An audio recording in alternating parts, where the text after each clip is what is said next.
Howdy, folks. Welcome back or welcome aboard. A happy and prosperous new year to you all. Yes. This is going to be a biggie. The year of our Lord 2018. Mm-hmm. Donald J. Trump is the President of the United States. Mm-hmm. Mm-hmm. We are poised and ready to rock and roll. Yes, sir. As our devout followers know, we always go on the air on Thursday night at precisely the exact time, same time, every Thursday night. So if you're looking at your wall clock, it is off by 45 minutes. You must have lost power for approximately 45 minutes at some point during the day, because your microwave, your television, they're all 45 minutes behind, because we always kick off at exactly the same time, except our first show of every year. And then we just do those whenever we want. Yeah. The vast majority of our listeners, if you're following us on Twitter, then you just got to tweet that we are live, and that caused you to check your watch or your phone. Probably most people, I understand today, don't wear a watch; they use their telephone for their timekeeping device. I use my telephone to check the accuracy of my watch. Well, that's a good way to look at it, too. Because I still flick my wrist to see what time it is occasionally during the day. And then I pick up my phone and make sure it's right. But, you know, that's the only piece of jewelry that I wear is that, well, in my copper bracelet. At any point, Happy New Year to everybody. We just decided to kick it off a little early. The vast majority of our listeners listen to us as we are rebroadcast on the three major networks, internet networks in the world. So they really wind up hearing us after the fact, or what we call a podcast, a play-on-demand cast. Over the weekend, the one out on the left coast plays us every day. I've forgotten exactly what time during the day or early morning or whatever it is. You mean live? They probably use us. Running the podcast constantly. I know it. Mm-hmm. I mean, they just probably use us as a filler at 2:15 in the morning. Who knows? When the bars are closed. Yeah, well, that's a good time for us to there be you on. go. I'm fine with that, because we get a lot of listeners that way. So we're glad you're here. We are all over the social media as Doc Owen Show, DocWenshow, on Facebook, on Twitter, on Pinterest, on Instagram, on, I've forgotten 40 some odd. They're all linked together, but those are the primary ones. The best place to find us, I think, is on Twitter, as well as we have a blog, blog, called DocOwenShow.com. Imagine that. It is managed and primarily populated by Uncle Bocce. Yes. So let us introduce who is in the studio. I'm graciously joined in the Hilltop Studios tonight by I'm a surefire. and Uncle Bocce. So we got a full house to kick off the new year. Last year, the last show, we did a review of 2017, and that was kind of fun. Yeah. Didn't you know we have had? I didn't mention it on the air, but I think we talked about it before. We had over 11,400 and some odd plays or listeners on our primary host, Spreaker. We have no idea about all the others. So that's pretty cool. I mean, that means that it's getting out there, and you folks who are listeners are sharing it with others, and you know it gets around. So and that's the intent. That's the idea. And we appreciate it. We greatly appreciate it. That's why we do this. Very much. So I just thought I would mention that.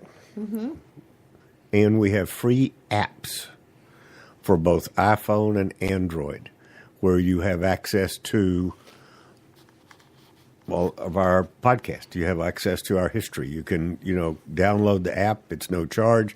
You can listen to us live via the app. You can also listen to our previous shows 5, 10, 15 minutes at a time, whatever your preference is.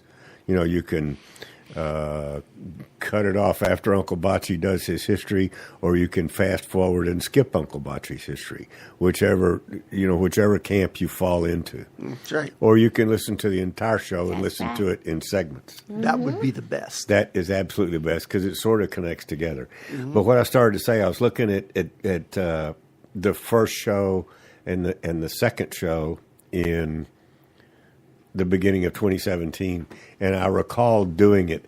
I had I came into the second show of 2017 and declared that 2017A was over because I had such a good beginning of the year that I didn't want to mess it up. Yeah. So Yeah, I remember 2017A was like 6 days or something like that. And then 27B began.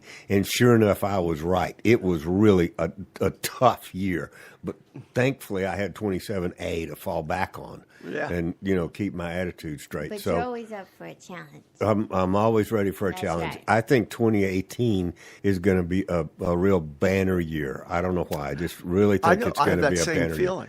year. And I think the main reason is I was supposed to, genealogically speaking, I was supposed to be gone at age 55. So I was always programmed as a young person, as somebody that's the age in our primary audience, that if I made the year 2000, it was going to be an event because that was my 55th birthday. So for 18 years, I'm playing on house money. I mean, and sure enough, in the year 2000, I started doing a lot of things that changed my life and led us to doing this on a weekly basis. For one, I mean, that was when I went back to school. I started back to college and got an MBA. And wound up with a PhD, and I mean, just literally learned how to snowboard. All sorts of significant things in my life have started in this free fall period of 18. I feel like an 18-year-old kid, is getting to start all over again. Yeah, That's all in my head. I can't play like an 18-year-old kid like I used to. It's all good. Age is just a number, It's how you feel. Okay, whatever you say. We got a good show for you tonight. I have absolutely no idea what the content is going to be, but hopefully, I can tell you this: we promised you that when 2018 kicked off, we would start back with some really good interviews with folks, and we've already got 2 of them lined up. Nico LaHood will be on with us probably next week. We're going to sit down with him between now and next week's show, and we'll have a real good conversation with Nico. There's some things going on locally that could have a national impact and need to be talked about, and Nico's always forthcoming with that. We're going to have a fellow on from Alaska. Yeah. I think, in celebration of the snow that we had in San Antonio.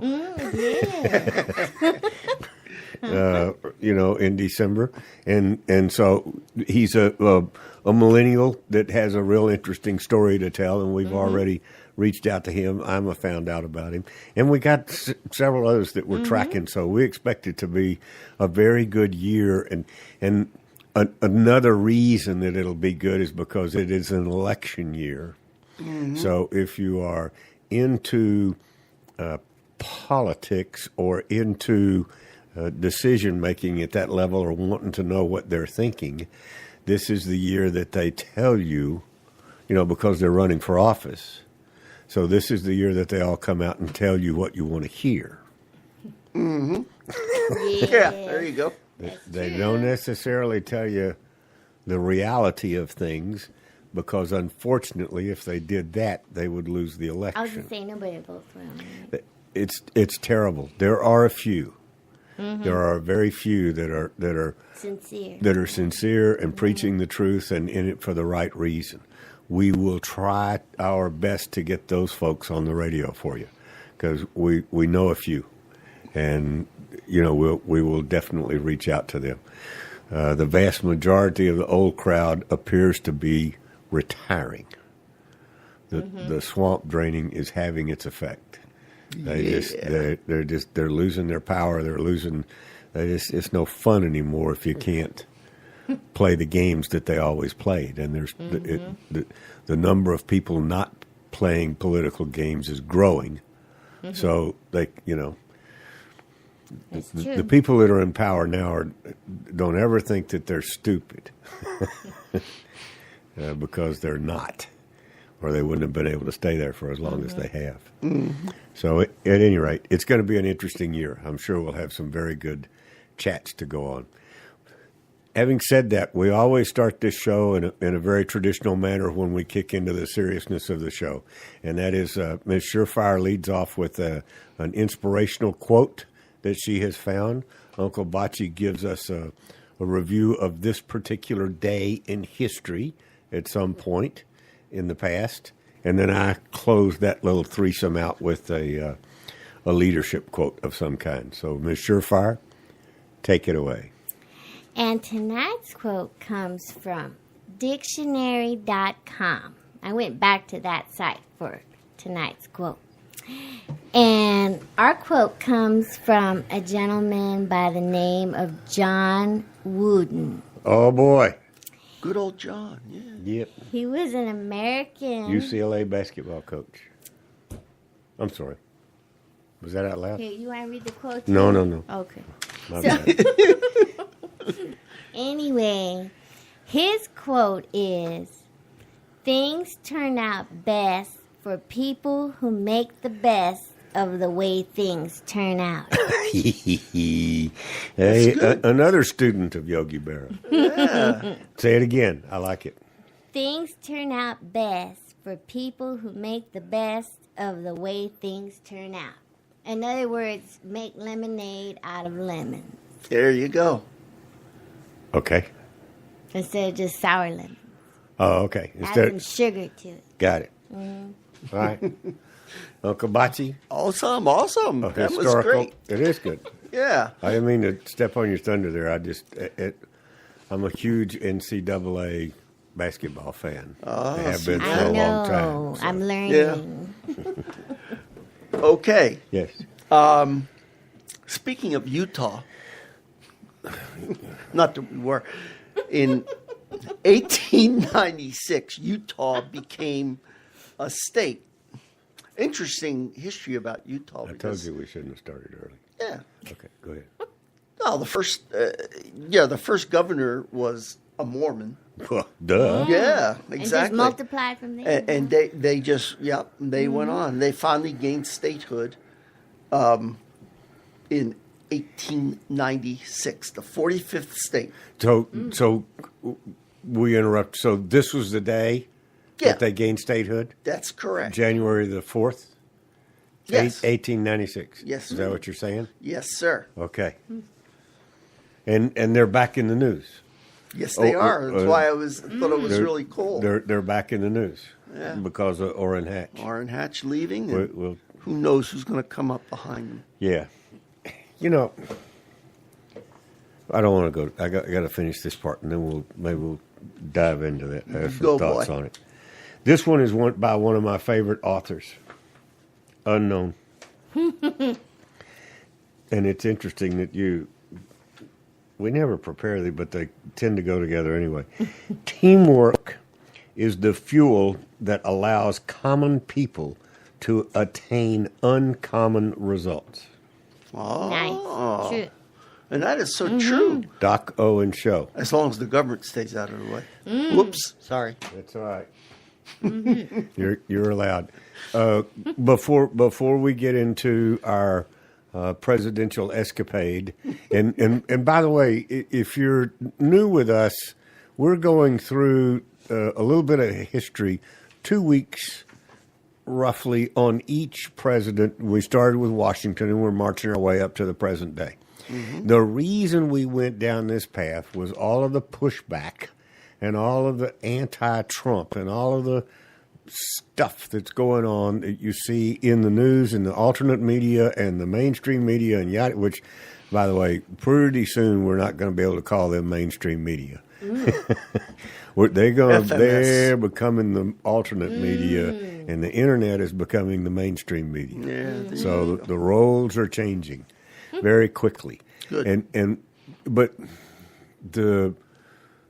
I've forgotten what the point was. Was I going down the Utah path? No, about the pushback on Trump and all that's that. why That's why we're doing the presidents. Yeah, exactly. and we're finding, as Uncle Bocce pointed out last night in a group meeting that we were in, that this is nothing new. that's correct. Perhaps the level of pushback is huge and larger than it ever has been. It certainly is getting a lot more publicity than it used to get, Absolutely. only because there's so many more publicity outlets that are focused on it from one perspective or another.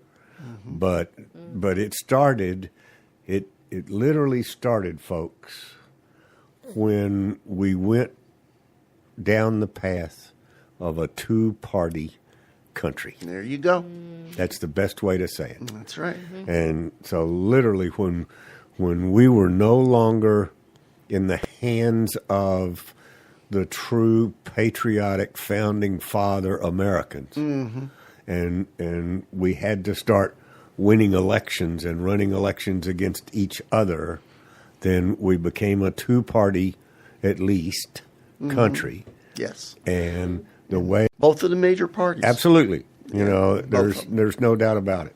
Yeah, they've become much more radical. Are we still on the air? Okay. And I'm sitting there watching the screen. We can't see the screen, so when she gets a strange look on her face, it's like, uh-oh, are we still on the air, or have we dropped off? Yeah, I think it burped or something. Okay. Oh. Well, then those of you that heard that, we're sorry. Excuse me. we didn't hear a thing.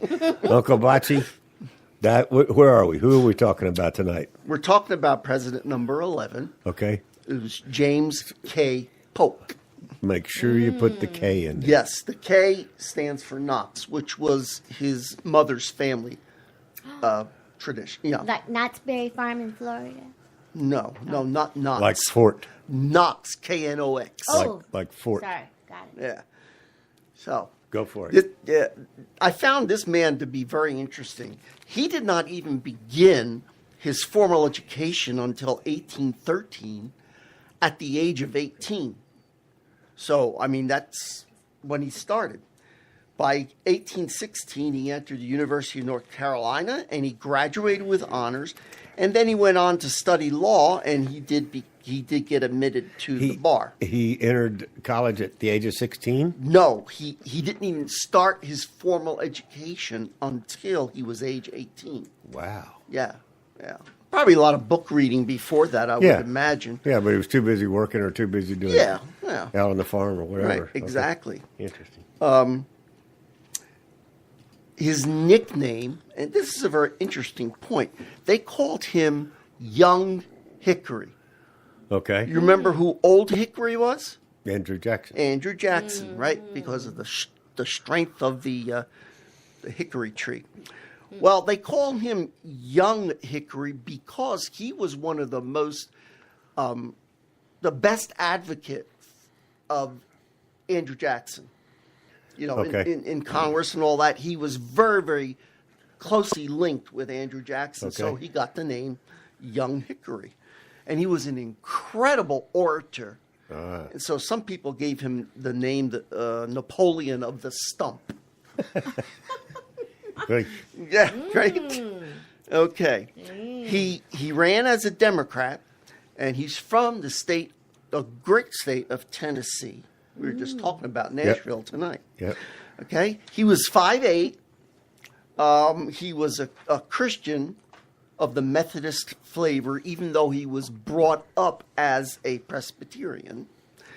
He was born in 1795 in Mecklenburg, North Carolina. So North Carolina was his first home. Right. Okay.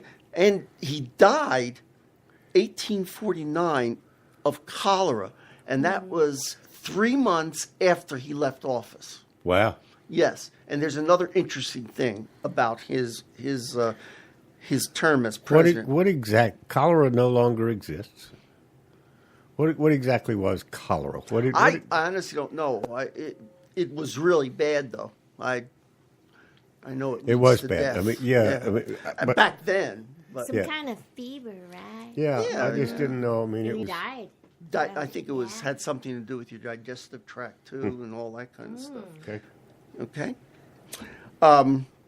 His resting place is, as well as Jackson, the Tennessee State Capitol in Nashville is where he is interred. Oh, okay. Yeah. The man had no children. What a comparison to John Tyler, Yeah. who was the previous president who had 15. Maybe that's why this guy got elected. That could be. It could be. Like, I'm done. Yeah. So he was in office for 4 years. He was, at the time, the youngest president to ever serve. He was 49 years old when he became president. Wow. Yeah. Yeah, so, I mean, from starting late at 18... He figured it out pretty quickly. He sure did. He sure did.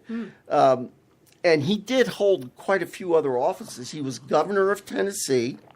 He was a member of the U.S. House of Representatives. Just before he became president? This is or- before he became president. Okay. Yes. And he actually served as Speaker for 4 years in the House of Representatives. He was a member of the Tennessee House of Representatives, and that was about it. That's what he did. Then he became president.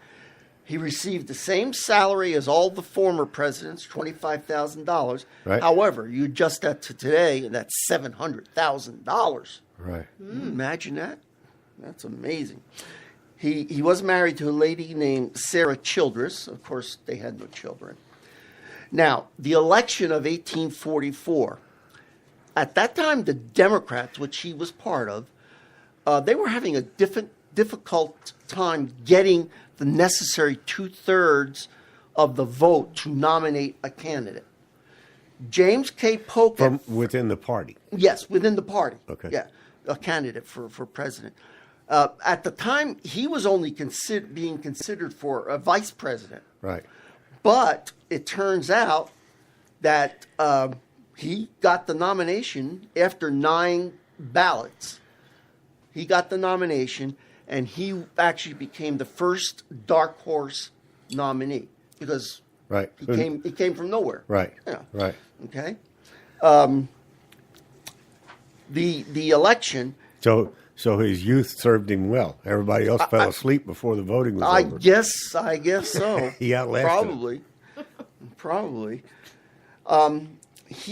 He won both the popular vote, not by much. It was 49.5% of the vote that he got, but it was still better than his closest competitor, which was Henry Clay. Okay. And remember, Henry Clay, we can do a show on him alone because he was really a very, very powerful politician. Yeah. Very powerful man. Great Never attained presidency. Great but orator. Great orator, absolutely.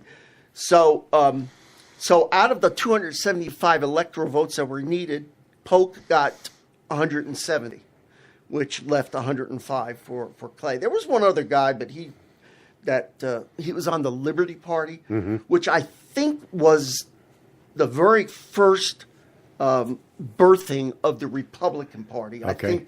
I think they were starting to think in terms like that. Right. Okay, so now his cabinet, he had the same offices, of George Washington, John Adams, and Andrew Jackson. Right. There's no new cabinet posts. Interesting. But one interesting thing is that his There secretary. lest we be perfectly clear. Yeah. There were no new cabinet posts. But there were new people he appointed his own people to fill those positions. Yes, he did. Okay. And the person he chose for Secretary of State was a future president, James Buchanan. Okay. And he was president right before the Civil War, right before Right. Abraham Lincoln. Right. So that now some of the events and accomplishments of his presidency. In 1846, he agreed to fix the boundary of Oregon Territory, okay, at the 49th parallel. Right. Because we were sharing that with Britain. Right. Okay. We wanted to really be the 52nd, so we wanted to have most of British Columbia and Vancouver and all that too. But they made a treaty and we set it at the 49th. So that was one of his accomplishments. Another one of his accomplishments, or that happened during his time, and he was a great leader in it, is the Mexican-American War. Okay. Okay, which went from 1846 to 1848. So the boundaries between the United States and Mexico was still up in the air.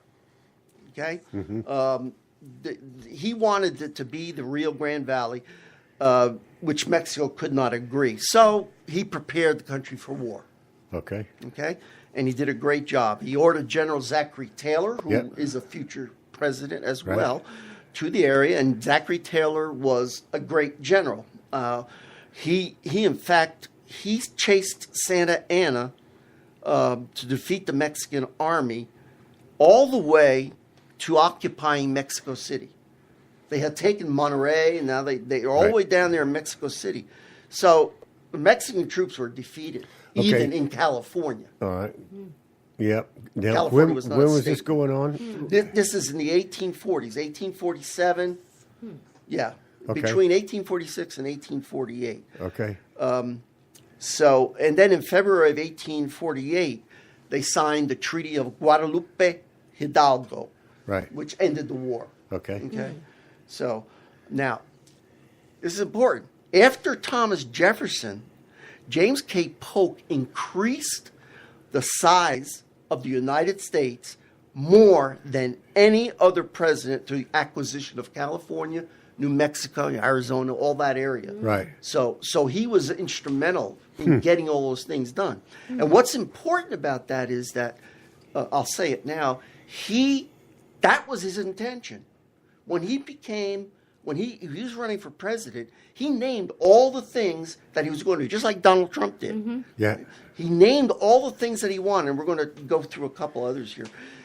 And he accomplished every single one of them. In 4 years. In 4 years. He claimed the Oregon Territory. He was a key figure in Manifest Destiny, which, if you remember, was coast to coast, that America was destined to span the continent from coast to coast. He is today considered one of the best one-term presidents. He was very successful. Okay. Okay? Did he run again and lose? No. And the reason why he did not run again is because that's what he campaigned on. He said, I'm going to run for one term. These are the things I want to accomplish, and then I'm out of there.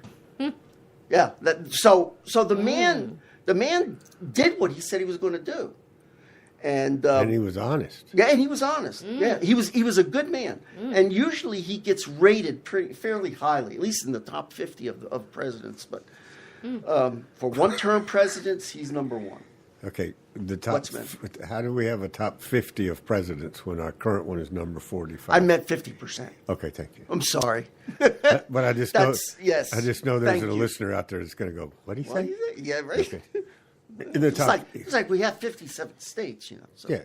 Sure. Yeah. Okay, Sometimes there I were think 3 we do. states that entered the Union under his term as Texas, Iowa, and Wisconsin.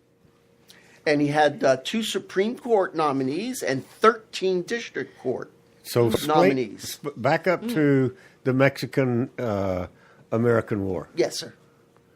and running Santa Anna all the way back to Mexico City. Where does this fall with the Alamo? Where I thought This is after. No, this is after the Alamo. Well, then it wasn't Santa Anna. That's what my note said. He was, because Santa Anna, he became president of Mexico after the Alamo thing.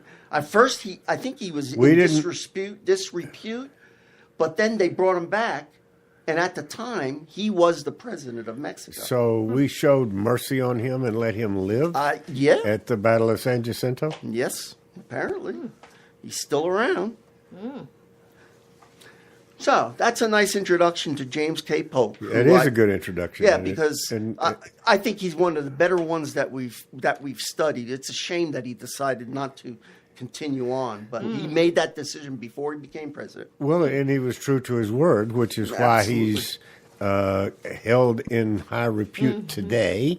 You know, his presidential legacy is one of a word that we're favor, not just accomplishments, but integrity. Yeah. He said, "This is what I'm going to do, and I'm going to work real hard to get it done in 4 years." And he was finished. And he got it done. See ya. I'm gone.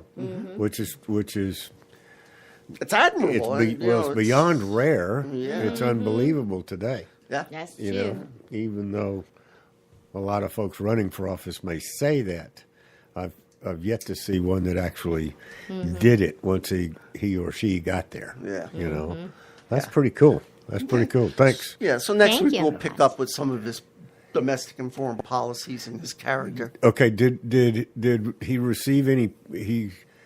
I won't say. Did he receive any pushback if he was so accomplished in 4 Apparently years? not. It doesn't. No, it sounds like yeah. that. I mean, he got the Congress on his side, you know, and you know, so he didn't really have Very good. very little pushback. Very good for a young man. Yeah, I mean, absolutely, absolutely. And considering he started at 18, he obviously had a plan and sold it quite well. Yes, sir. Good job. Who are you? Where do they find you? I am Uncle Bachi, UNCLEBACI at DocOwenShow.com.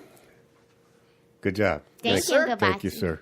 Appreciate you doing that because I know it's a lot of work. And a lot of the information that Uncle Bachi does not have time to deliver to you over the air Right. is on the DocOwenShow.com Absolutely. blog. Uncle Right. Bachi's got a whole section out there where he puts his research. Mm-hmm. So if he tweaks your interest in something, that's where to go find out, at least find out a little bit more about it. And it's probably a good jumping off point to even, Absolutely. follow some links and do Yeah. more things with it. So- Yeah, the one good link to start with is the chart of presidents. Yep. Which I put out there. Yep. And there are links in there It if you built want to into the go chart. built in the chart. There are links in there Right. where you can go to the different whatever president you want to. And I can absolutely promise you, when you go look at that chart of presidents, you'll go, "Huh? I didn't know he was president." I mean, Some of them you really, yeah. you forget. Yeah, absolutely. I mean, it's not hard to do. Okay, can we take a little 30-second break and play our theme song Sure. while I grab a sip of water? And While we I will- stand up and do a dance. and we will be right back.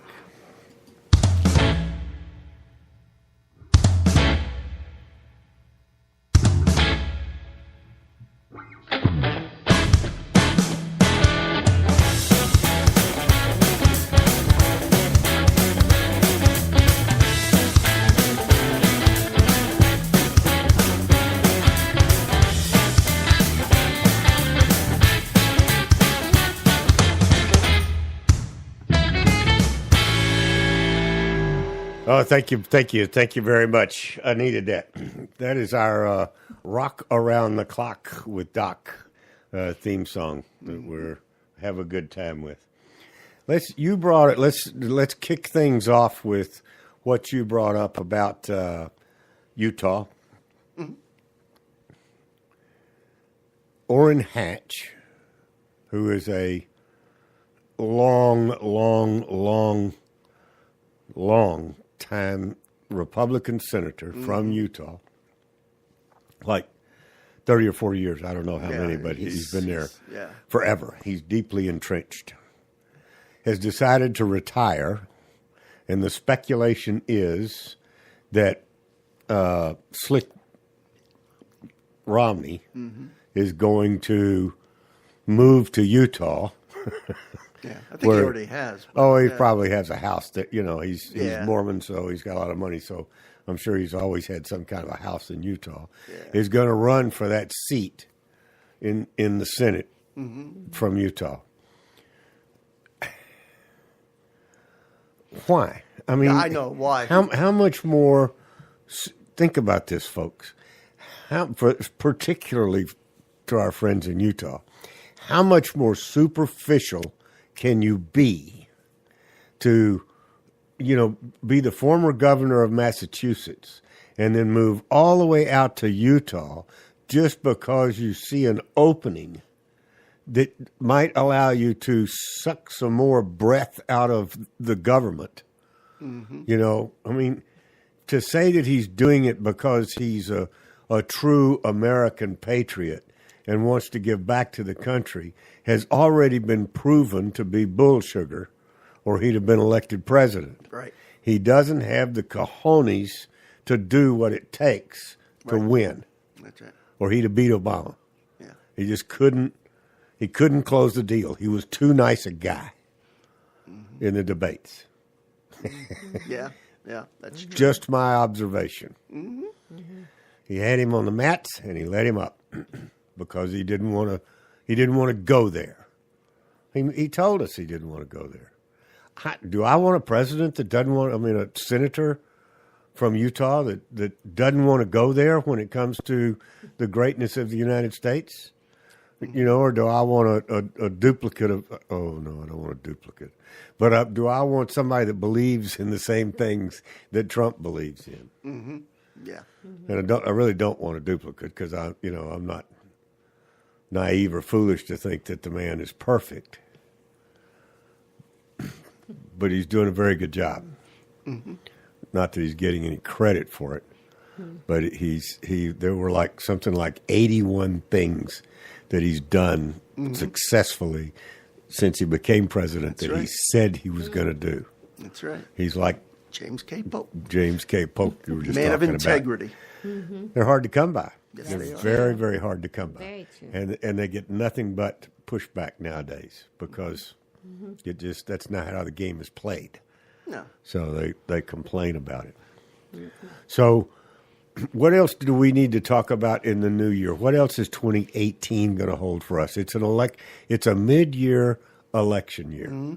So all of the fight at a national level is going to be over control of the House of Representatives, right? I don't think the Senate is really in play based on who's up for re-election, et cetera. I haven't heard anything about that. Yeah, they have. There's potential 9 Senate seats Right. in states that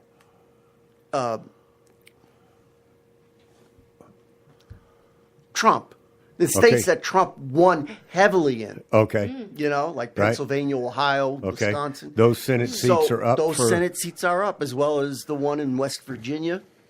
Are they currently held by Republicans? They're currently or held by Democrats? Democrats. Okay. So there's 9 are there's a 9? chance if the Trump phenomenon or following or whatever you want to call it can filter down to the Senate, that the Senate could go strongly Republican And that's what we for need. the first time. Well, I don't, not Republican. Yeah. what do you mean? I mean, needs to be some more people in there who are willing to do what they say they're going to do. I think we need new blood across the board. Absolutely. I don't care whether they're Democrat or Republican I don't as care long as either. they're primarily Americans. Right. And, it seems lately that the bulk of those are Republicans. But that's not to say that they have to be, because then I'd have to exclude my friend Nico because he's a Democrat. But he's a Kennedy Democrat. He's a very conservative Democrat. That's true. So, there are people, there are Democrats that can do what they need to do to get the job done for America.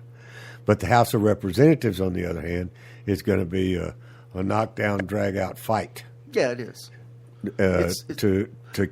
for the Republicans to keep control. Yeah, because the Democrats are hunting. They're hunting. Well, they want that back. And that unfortunately has always been one of their strengths. And I don't know what the numbers are, but I seem to recall that midterm elections for the president's midterm usually go against the sitting president. Sitting president. Yeah. Right? Yeah. So But history tells us that it's going to be a real tough fight. Yeah, it is. I think there's 23 Democrat seats open in the in the House of Representatives. I think I mean, check me up on that. I'm not sure, but Okay. so I'm not. I don't plan, just for everybody's information, I don't plan to get that deeply into it. No. In the course of the year, because I think we have bigger fish to fry. Yes, we and do. I think we have a definite path to go down for the Doc Owen show. Yes. That we may connect some dots with what we're doing historically, as well as what's going on, and we will definitely when we see Bull Sugar, we will definitely call Bull Sugar. That's what we will. on whatever we're seeing. So we're not going to shy away from it, but we're not going to spend a lot of air time and effort on it. Sure. What else are we going to do in 2018, Bocce? You got some big plans because you're going to be through with the presidents I guess sometime before the end of the year, won't you? I never really counted it up, but yeah, you're probably right. Well, what do we got? we've got 52. We got 52 shows to do, Yeah, so that's a total of about 25 or 26 presidents. Yeah. If you go at them 2 weeks at a time, Yeah. you're not going to be through. No. Yeah. You're not going to be through. So my alarm just went off to start the show. Yeah. Well, let's get started. We got 2 minutes till airtime. Oh. What else do we need to take up that we're going to put out there in 2018? It's not that we haven't thought it through. It's just that we'd like to execute and make sure that we're executing. We're gonna be talking some terrorism. I can tell you that because of the guests that we're going to have on. We're going to be talking some sanctuary city, illegal alien sort of stuff. I can tell you that.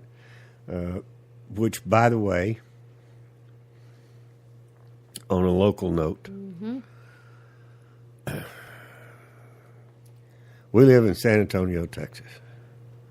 We are not a declared sanctuary city. Right. We are what is known as a de facto sanctuary city, which means not necessarily by popular vote, but a lot of the local establishment, as in chief of police, Mayor, mayor, council, well, commissioners, right, all of them. The people. believe in a lot of sanctuary policies. Day or two ago, San Antonio Police Department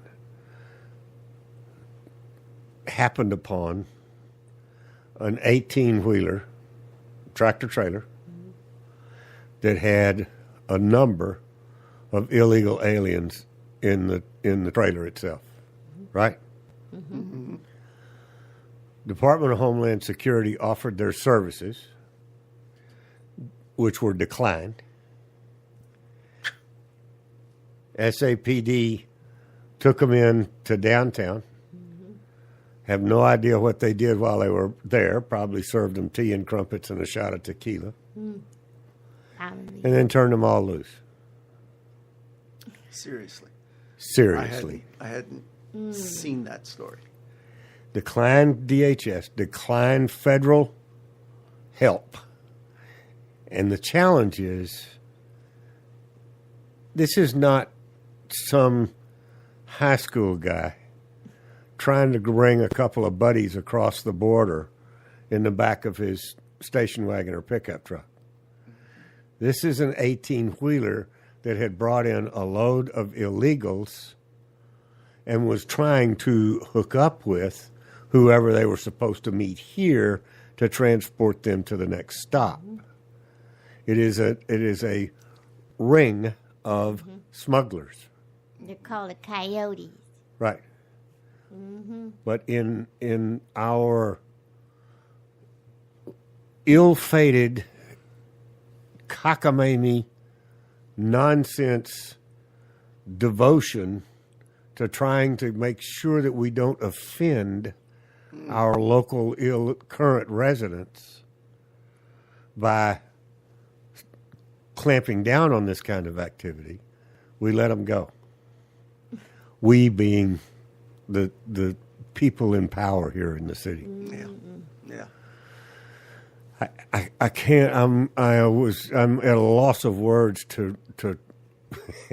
I'm not at a loss of words. I'm constrained by the type of language that I am kind of chartered with using on the radio to tell you exactly how I feel about it.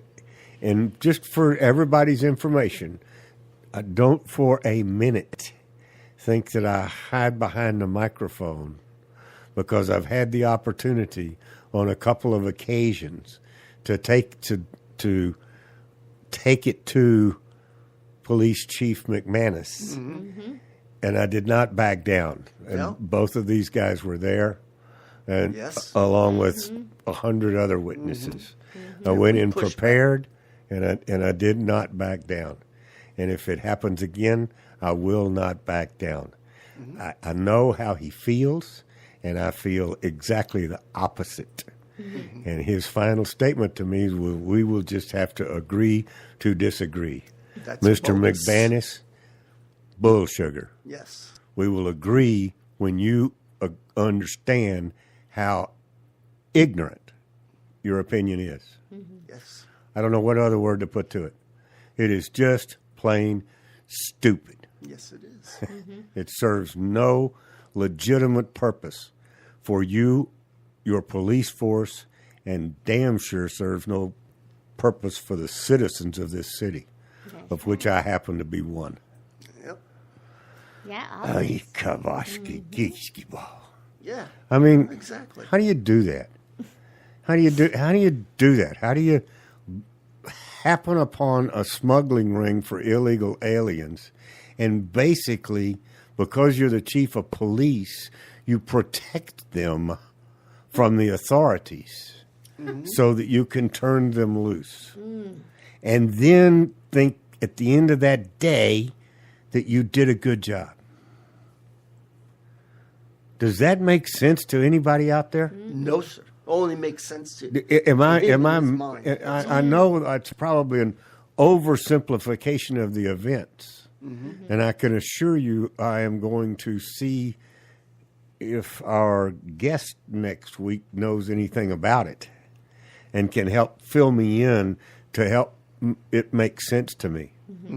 But it does. It just the only thing that makes sense, and it's because I know the chief. He feels it is his duty to make nice with Hispanics, so that they will help him on the streets here in San Antonio. That's right. Wonder how much help he's really getting.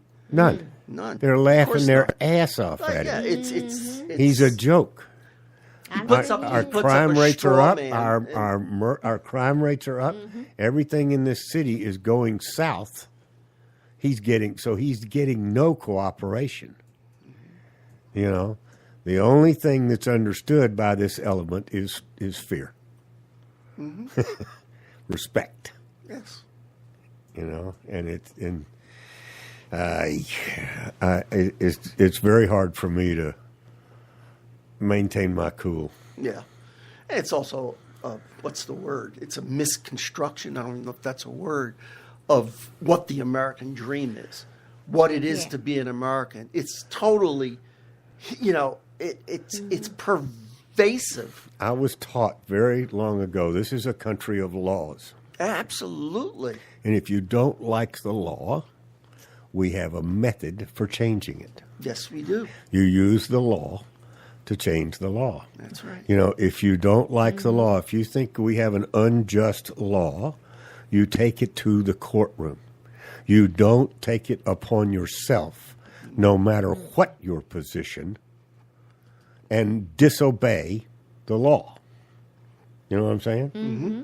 It's not any citizen's prerogative to do that. But our founding fathers recognized that there may be laws that need changing, so change is built into the system. Mm-hmm.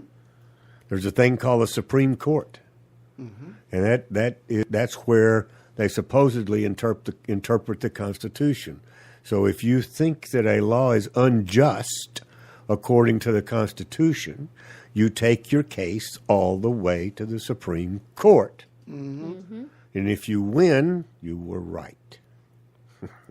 Well, you probably Well, are. ostensibly. I'm talking about in a perfect world.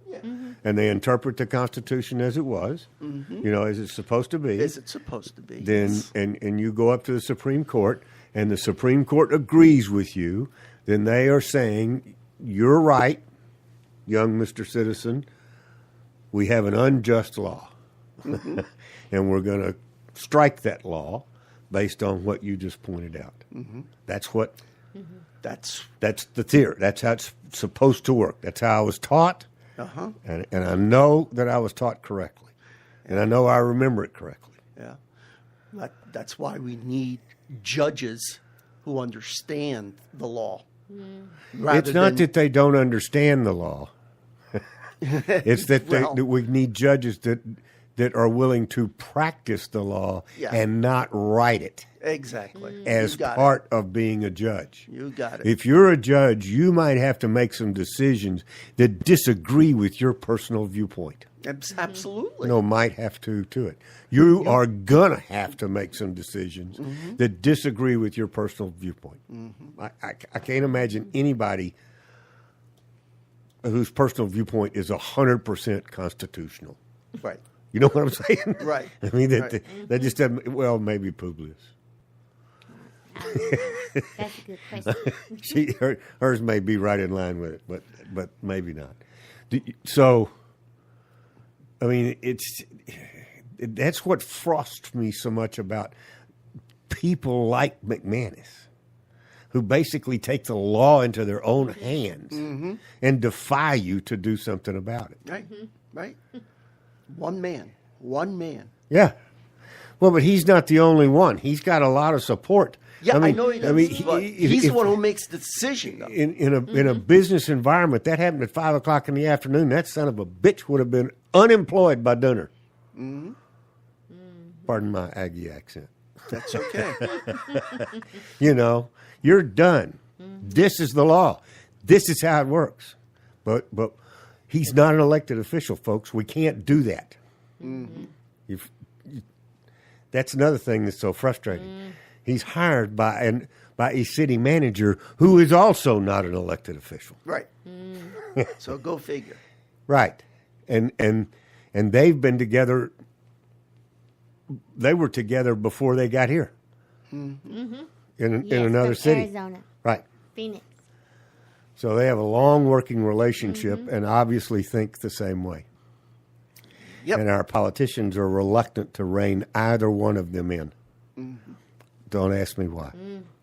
Well, because they It's think the above same my way pay he grade. does. Well, Yeah. well, and why it's not a bigger turmoil around here, I have no idea. You won't see anything about on the news. You won't see anything about it in the newspaper. It's just chief being chief. It's crazy. We're going to have a good year in 2018. Absolutely. We're not going to let any of these sorts of things just fly by us without mentioning it and calling them on the carpet for it. Because we're in charge here. This is our year. Amen. I mean, Donald J. Trump is president.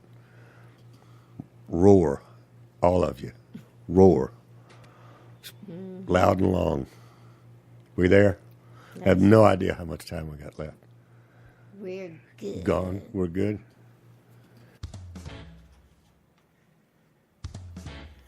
Front row. Time to go. You have been listening to the Doc Owen Show. Thank you so much for having us. We really appreciate it. Now go out there this week and take care, pay attention, and God bless. Bye-bye, folks. God bless.